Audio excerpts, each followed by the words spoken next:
dan kepada ibu saudara-saudara jemaah musalla al-ikhlas.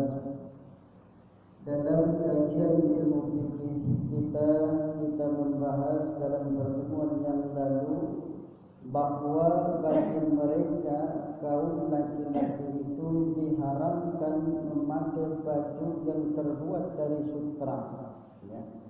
Dan mereka kaum lelaki itu diharamkan memakai cincin yang terbuat dari emas, ya. Kecuali memang untuk wanita atau perempuan itu dibolehkan memakai cincin yang terbuat dari emas, ya. Kita kaum laki-laki tidak boleh memakai baju yang terbuat dari sutra atau memakai cincin yang terbuat dari emas, ya. Terkecuali perak itu dibolehkan karena Rasul memakai cincin terbuat dari perak, ya. Itu dibolehkan. Tetapi yang namanya emas, ya, itu kita tidak boleh, ya. Itu perak juga, memakai perak kita juga tidak boleh seperti menyerupai wanita, dibuat kalung, dibuat gelang, ya, itu sama hukumnya seperti menyerupai kaum wanita, walaupun hal tersebut memang dibolehkan, tidak diharamkan, ya. Maka kita bagi kaum laki-laki jangan sampai kita memakai hal-hal yang dilarang oleh Allah Subhanahu wa taala, karena pakaian tersebut bukan bagi kita pakaian di dunia ini, tapi itu pakaian kelak di akhirat nanti. Bagi orang-orang yang berbahagia, bagi orang-orang yang akan masuk ke dalam surganya Allah Subhanahu wa taala, maka mereka bebas memakai baju dari sutra, memakai emas, minum dari emas, ya, wadahnya tersebut terbuat dari emas, gelasnya dari emas, piringnya dari emas, terserah. Itu sudah dibebaskan kalau dalam surganya Allah Subhanahu wa taala. Tetapi di muka bumi ini, di dunia ini, bagi kaum laki-laki dilarang kita memakai emas tersebut, ya, itu maka kita harus taat. Itu dalam pertemuan kita yang lalu. Kita lanjutkan dalam pertemuan kita pada malam ini. Kita akan membahas tentang kewajiban kita terhadap mayat, ya. Kewajiban kita terhadap orang yang meninggal. Wa yalzamu fil mayyit arba'atu asya'a ghusluhu wa tafsiluhu was salatu alaihi wa dafnihi, ya. Diwajibkan kewajiban kita kepada mayit itu ada 4 perkara, ya. Memandikannya, memandikannya, mengkafaninya, menyolatkannya, dan menguburkannya. Nah, itu kewajiban kita sebagai umat Islam, sebagai orang-orang yang beriman, ya.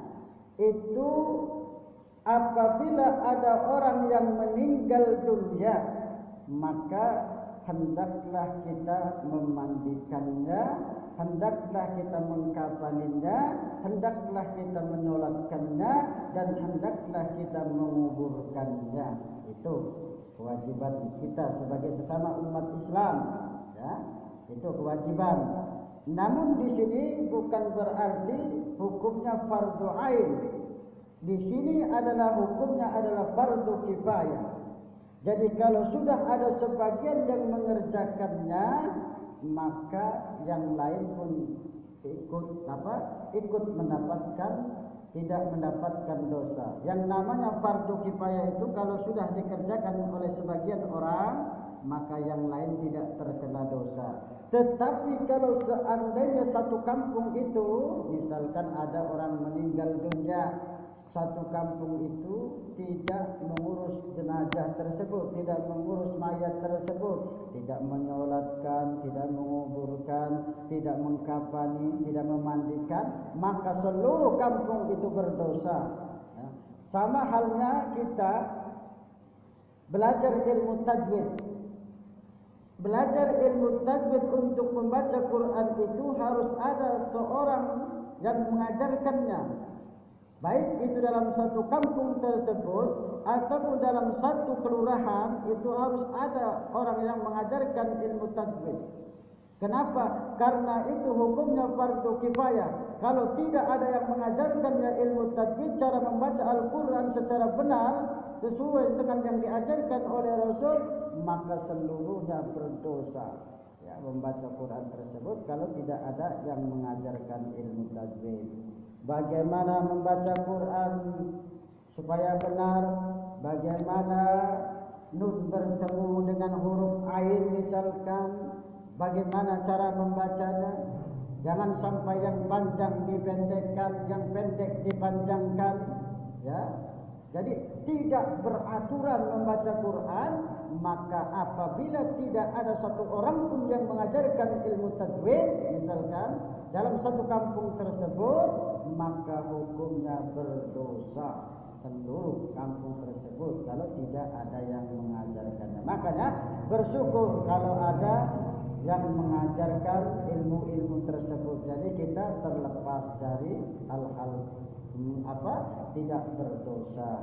Itu yang namanya fardu kifayah. Nah, untuk orang yang meninggal dunia, jadi ada sebagian misalkan mereka yang mengurus, ya, yang sebagian mungkin ada usaha yang lain, kesibukan-kesibukan yang lain, tidak sempat lagi untuk datang misalkan pada waktu kematiannya, maka masih bisa ada ditoleransi karena ada sebagian yang sudah mengurusnya, baik itu memandikannya, kemudian mengkafaninya, kemudian menyolatkannya, kemudian kepada ibu saudara-saudara jemaah musalla al-ikhlas dalam kajian ilmu